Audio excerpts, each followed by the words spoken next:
ভাই, এই যে গাড়িটা, এই গাড়ির যে মালিক, হ্যাঁ কিন্তু গাড়িটা অনেক পরিশ্রম করে কিনছে। পরিশ্রম করে কিনছে মানে? এটা তার ভাগ্যে আছিল, এই জন্য সে কিনতে পারছে। আরে ভাই, আপনি এটা কোন কথা বললেন?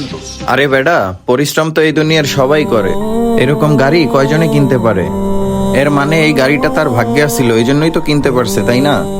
ভাই, আপনি আছেন না সবসময় ঘাড় দিয়ে পাহাড় ঠেলেন। ভাই, আপনি সবসময় ভাগ্য ভাগ্য করেন না, আজকে দেখি কেমনে পরিশ্রম ছাড়া ব্যাগটা আপনার কাছে যায়। কেউ বিজয় ভাই, ব্যাগটা ওখানে ফালাই রাখছেন, নেন ব্যাগটা লন। ভাই, ব্যাগটা যেখানে ফালাই রাখছেন, ব্যাগটা যদি কেউ নিয়ে যাইতো। এইটারই কয় ভাগ্য। আমার ভাগ্যে আছে বইলা এই ব্যাগটা ওইখান থেকে আমার হাতে আসছে, নইলে যে কেউ নিয়ে দৌড় দিতে পারতো। শোন, একটা কথা কি, আজকে আমার যদি কোটি কোটি টাকা হয়ে যায়, তখন মানুষ কইব কি এটা আমি পরিশ্রম করে বানাইছি। এই আমি যদি আবার হঠাৎ করে ফকির হয়ে যাই, নিঃস্ব হয়ে যাই, তাহলে কইব কি এটা ওর ভাগ্যে ছিল।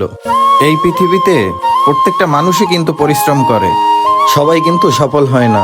যাদের ভাগ্য আসলেই ভালো তারাই কিন্তু সফল হয়। তাই বলে যে তুমি ভাগ্যের আশায় বসে থাকবা তা কিন্তু না, পরিশ্রমও করতে হবে। আর যে পরিশ্রম আল্লাহকে খুশি করার জন্য করা হয়, তার ভাগ্য কিন্তু সবসময় ভালো হয়, তার ভাগ্য কখনো খারাপ হয় না। জীবনে সফলতার জন্য পরিশ্রম ও ভাগ্যের সমন্বয় অত্যন্ত জরুরি। পরিশ্রমের সাথে ভাগ্যের সহায়তা থাকলে সফলতা আসতেই পারে। কি বলেন বন্ধুরা?